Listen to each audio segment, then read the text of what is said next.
Esta es la pinta para ir a verme con el corrector. No tengo idea por qué estoy tan nerviosa, pero estoy muy nerviosa. Igual lo voy a pagar. O sea, no es como que él es el editor, es el corrector, pero estoy nerviosa. Tengo que elegir los libros que me voy a llevar.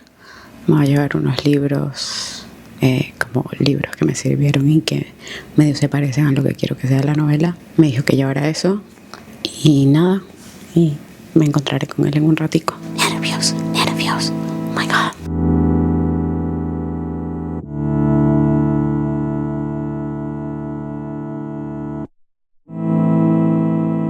Sé que he dicho un montón de veces que escribir una novela, pero hoy quiero que hablemos de escribir una novela, porque ha sido una gran herramienta para mí para sanar temas que me parecían muy complejos, o me parecía que me invadía de repente una ola de emociones y yo no entendía de dónde estaba saliendo todo esto que yo estaba sintiendo. Pero en el momento en el que decides escribir y hacer como seguimiento a toda esta historia, te das cuenta de que todo es mucho más complejo y que menospreciamos mucho los retos y las batallas que se nos van poniendo enfrente y a los que les tenemos que dar la cara. Somos los héroes de nuestras historias.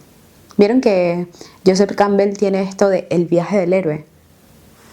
Narrar tu historia es darte el lugar de héroe a todo eso que enfrentaste. Por eso quiero contarte un poco de cómo ha sido mi experiencia escribiendo mi novela, cómo ha sido mi experiencia escribiendo un segundo texto y identificando ya patrones y cosas que forman parte de mi proceso creativo y que quizás te sirvan para escribir tu historia o para cualquier otro proyecto creativo que estés asumiendo. Veremos. Esos libros le dieron a Matilda un mensaje de aliento y confianza. No estás sola. ¿Por qué escribir una novela? Para mí es valioso escribir porque te da un nivel de orden en tus viajes y en tus batallas y te da como un espacio para organizar todo eso que ha pasado y para darle valor. Sí, le da valor y como que valida todas esas emociones que vas experimentando en la medida en la que te enfrentas a cosas. Porque si no lo haces es como que todo eso está ahí acumulado y se siente como un desastre, como un nudo adentro de ti y no entiendes por qué luego caes en una ola de depresión o de euforia o de llanto absurdo, ¿sabes? Como que no comprendes esas cosas y va un poco de ese no mirar con orden todo lo que has pasado. Por eso me parece valioso escribir, contar tu historia. No digo que tienes que hacer una novela, pero hacer journaling, como permitir que todo el caos mental y emocional que manejamos, bajarlo en algún sitio y darle palabra y hacerlo tangible, tiene un valor. Y tiene un valor que es tan importante que no sé si han hecho terapia y el psicólogo fijo en algún punto de la terapia les dice: hagan una carta para soltar ciertas emociones. Hazle una carta a una persona con la que tuviste un vínculo como problemático, haz una carta para esto y quémala y no sé qué. Como que hay algo valioso en darle lenguaje a todo lo que vivimos que nos ayuda a soltar cosas y a organizar y así a sentirnos un poco más livianos. Y esa ha sido mi experiencia con el tema de migración y familiar. Como darle ese espacio me ha ayudado a sentirme más liviana con respecto a ese tema. Ahora, si quieres escribir una novela o escribir un texto, escribir una serie de cuentos, escribir lo que sea, mi idea es darte recomendaciones en mi experiencia de cómo lo hice, porque aparte lo hice para la primera novela y lo estoy volviendo a hacer ahora que quiero empezar otro texto.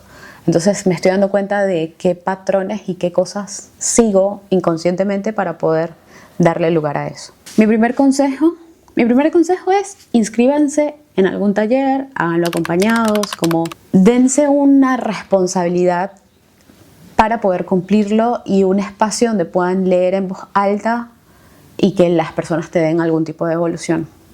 En mi caso, yo hice un taller de escritura autobiográfica donde a partir de estos ejercicios que nos daban ahí nacieron muchos textos que terminaron formando parte de la novela. Y terminó como de enlazar esta idea de unir la historia familiar con el viaje, con la migración, con este contraste de verlo todo desde lejos y que al mismo tiempo es todo lo que dejamos cuando nos fuimos del país. Como que bueno, todo el concepto nació en el taller de escritura. Y además, luego de ese taller de escritura autobiográfica, que era mucho, hagamos ejercicios en el taller y nos recomendamos autores y leemos fragmentos de ciertos autores y a partir de esos fragmentos que leemos nacen ejercicios. Aparte de eso, también hice un taller donde ahí sí hubo acompañamiento como de... En cada capítulo lo leíamos, me daban devolución, yo ajustaba, lo volvía a leer, avanzaba la historia. Ellos me iban diciendo como, bueno, me genera duda este personaje, o esta escena no la entendí, o quiero saber más de este tema que le pasas muy por encima. Como eso me sirvió porque te da como pie de, ok, ¿cómo continúa esta historia? ¿Qué cosas se siente que le falta texto? Como eso me ayudó a mantener la rueda como siempre avanzando. Y además que te da esta responsabilidad de, yo voy a ver a un grupo de personas una vez a la semana que me van a preguntar sobre mi texto y cuánto avancé, y tengo una especie de responsabilidad de aparecer siempre en clase con mínimo 2 hojitas, 3 hojitas, y eso mantenía también esta responsabilidad y este hábito de escribir durante la semana. Otras recomendaciones en cuanto al texto y afrontar un texto largo sobre todo, a mí me sirvió mucho tener un marco temporal de...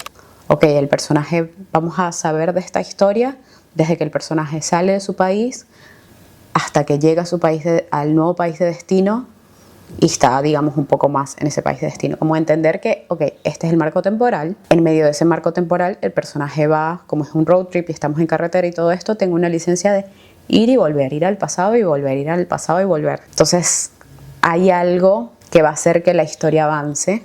Y ya tengo más o menos definido dónde la historia se va a terminar. Me sirvió para poder avanzar y saber cómo continuar cada página. Por otro lado, me sirvió mucho una recomendación que me dio Cecilia Spernik. Ella es una escritora, tiene 2 libros publicados. Bueno, me sirvió de ella que me dio este concepto de entender la historia como... Entender el libro como una pintura y que esa pintura maneja una paleta de colores. Y esa paleta de colores tenemos que ir jugando con esos colores para destacar ciertas escenas y para dar aire en ciertos momentos al lector. Entonces, esto me lo dijo en una escena que era como muy turbia de delincuencia y cosas en Venezuela. Me dijo, ok, esta escena es muy oscura. Estás usando una paleta de colores muy oscura. Yo necesito que al lector, luego de esta oscuridad, le demos algo de luz, le demos algo liviano para que procese y si se quedó como con toda esta emoción densa, pueda relajarse por un par de hojas. Y me acuerdo que en el otro taller Carla me dio este consejo, Carla Maleandi es otra escritora, y me dio este consejo de necesito que repartas un sanduchito, que como que nos relajemos un rato porque nada, me dejas como cargada de cosas. Entonces está bueno pensar en esto, como bueno, estoy escribiendo una historia, tengo una paleta de colores, tengo que jugar con estos colores, no puedo saturar una misma escena demasiado porque se va a sentir muy intenso y no voy a dar tiempo para que procesen esto que es muy intenso, muy saturado. Segundo concepto y segundo consejo me parece que va genial y me ayuda mucho para avanzar historia. El tercer consejo es como mucho más particular porque forma más parte de mi estilo y de la forma en la que yo narro y los elementos que me gusta incorporar en la narración. En mi forma de narrar siempre hay alguna referencia a la música y me ayudaba mucho al momento de escribir ponerme música, ponerme canciones que estaban ligadas a ese recuerdo. Entonces, si yo estaba narrando, no sé, un cumpleaños en mi casa, qué canciones solía escuchar en los cumpleaños en mi casa y me ponía Spotify y escuchaba eso. Y de alguna forma la memoria funciona de esa manera, como al momento que escuchaba las canciones me venían recuerdos, me venían sensaciones de ese lugar y nada, me servía como para tener de dónde narrar, ya que tenía como la memoria venía a mí. Me imagino que esto puede ser válido con olores también. Se prendieron todas las luces. Me imagino que esto es válido con olores también, o sea, si hay algún olor que te lleva a un momento y necesitas escribir de ese momento, por ahí buscar ese olor para que toda esta memoria venga a ti y tengas respuesta, o quizás con sabores, no sé, cada quien tendrá como su sentido que le trae a la memoria ciertas cosas, si para ti es el olor o el audio o los sabores, usar eso para poder traerle a tu mente referencias como más vívidas de situaciones, lo recomiendo un montón. El otro consejo sería ser muy principiante, o sea, tener mucho esta mentalidad de aprendiz. Y creo que Tyler, the Creator, tiene una idea que lo aplicas mucho, o lo apliqué yo mucho, durante esta temporada escribiendo, que es crear como un niño, editar como un científico. Y Alejandra Camilla, que también hice talleres con ella, te habla mucho de escribir en dos instancias, en una instancia donde la escritura sea muy automática y en otra donde estés más editando y puliendo al narrador y como siendo más crítico con el texto. Y eso es un poco mi proceso. Y no es fácil, o sea, en esta segunda vez estoy como aceptándolo un poco más. Tengo que aceptar que soy muy caótica para arrancar textos, que suelo como soltar ahí todo lo que quiero decir. O sea, yo en este segundo texto, que va a ir un poco más sobre la figura materna, mis primeras 4 páginas, como que me senté a escribir 4 páginas. Y esas 4 páginas fueron mucho de mis escenas más saturadas, como estos son escenas que tienen un montón de color, y nada, que están bien cargadas, ¿no? Te está sucediendo mucho ahí. Entonces ese primer borrador es una escena muy cargada detrás de otra. Y obvio así no puede ser. Entonces cuando lo leo en voz alta digo, esto es una basura, no me gusta. Y en el momento que estoy leyendo, ni siquiera me dieron la retroalimentación, sino que lo leo en voz alta y ya no me gusta. Y obviamente la retroalimentación es, amiga, no me estás dando chance para que procese nada. Segunda escritura va a ser, ok, incorporemos otros tonos de color, demos más aire aquí, vamos a suavizar esta escena, vamos a darle más aire a todo, vamos a agregar otros momentos, vamos a conectar mejor una escena con otra. Nada, entonces aprender que tengo 2 instancias de escritura o permitirte esas 2 instancias de escritura, donde todo vaya muy automático y otro donde vayas más crítico y evalúes qué elementos hacen falta o no, está bueno para que el texto sea más interesante. Sobre todo porque, bueno, sí, escribir en una instancia de desahogo está buenísimo, pero si queremos hacer con eso algo, nada, como adornarlo, darle otras pinceladas, está bueno. Y el otro punto es ser muy humilde. O sea, como no ser pretencioso me ha servido a mí, no ser pretenciosa. Porque al principio eso me abrumaba, honestamente, porque Argentina es una ciudad donde hay muchas librerías, donde, para no hablar de toda la Argentina, sino hablar de Buenos Aires, que es donde yo vivo, el porteño es muy culto y todos han leído a Borges y todos han leído a Cortázar y todos saben un poco de psicología y todos saben no solo la vida de esos autores, sino la relación de su vida con respecto a los textos y qué cosas están espejadas de su vida en los textos y cuáles son las referencias de esos autores. Como todo el mundo sabe tanto, que para mí fue un reto intentar meterme, porque yo no sé nada. ¿Qué voy a hacer yo ahí tipo hablando con una gente que ya ha leído 10.000 libros y yo he leído 5? Entonces me sirvió entender que nada, soy muy aprendiz, soy muy humilde en todo. Cada vez que me recomendaban un libro yo lo anotaba y apenas podía me lo compraba y lo leía.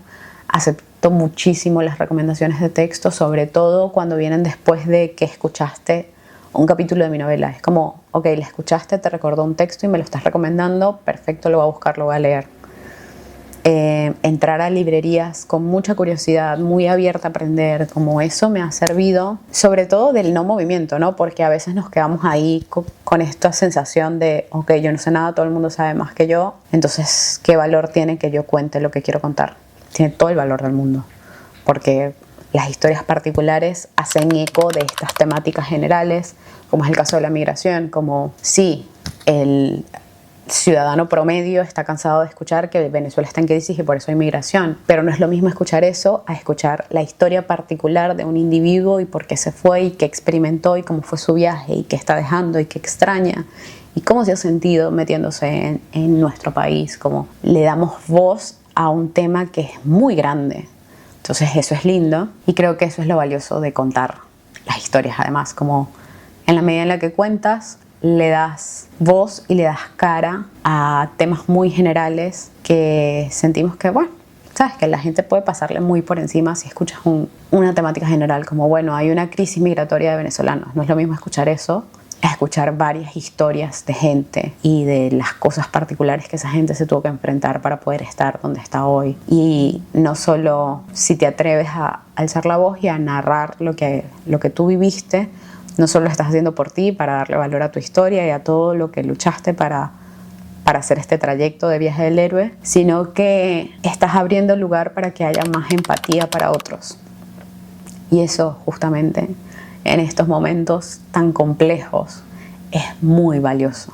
Así que te invito a que narres tus historias, a que cuentes tu experiencia. Y sobre todo quería irme dejándoles un ejercicio, el ejercicio con el que nació parte de mi novela, que se llama Me acuerdo de, y la idea es ir construyendo una escena como una situación a partir de recuerdos pequeños, recuerdos chiquitos. Entonces, bueno, yo les voy a leer, si lo encuentro, les voy a leer mi ejercicio de Me acuerdo, que lo hice en este primer taller, que la idea era contar me acuerdos a partir de una fotografía. Les voy a leer un poquito de este ejercicio. Todo lo que recuerde está cubierto de una capa de llanto. Cruzaba la frontera de 3 países en 36 horas y esa foto era el último registro que iba a poder hacer de mi familia por un tiempo. Recuerdo la cara de mi papá sosteniendo el mismo duelo que yo, pero en silencio. Fui la primera de sus hijas en irse. Las otras 2 se irían en los próximos 2 años. Recuerdo a mi hermana mayor con su familia. Mi sobrina tendría unos 2 años. Nos recuerdo cantando en el auto antes de llegar al terminal. Mataron al negro Bembón, mataron al negro Bembón. Hoy se llora noche y día. Mi papá llevaba el ritmo de la salsa dándole golpecitos al volante. No recuerdo todo el protocolo para confirmar pasaje y entregar las maletas. No recuerdo en qué momento llegó una amiga a despedirme. No recuerdo en qué momento llegó nadie. Si llegaste hasta el final del video, te quiero mucho. Espero que te animes a contar tus historias. Si te animas, me encantaría, sería mi sueño, que me dejes un me acuerdo de en los comentarios. Sería increíble empezar a escuchar las historias de ustedes a partir de me acuerdos en los comentarios. ¿Qué? Por favor, háganlo, se los pido. Nada, muchas gracias por llegar hasta acá. Cuenten sus novelas, cuenten sus historias, porque nuestra vida parece aburrida porque no la narramos en voz alta. Y en la medida en la que vamos narrando y vamos narrando nuestras pequeñas luchas, nuestras pequeñas batallas, empatizamos más con lo que hemos tenido que vivir y los demás empatizan más con nosotros también. Es lindo, se los recomiendo.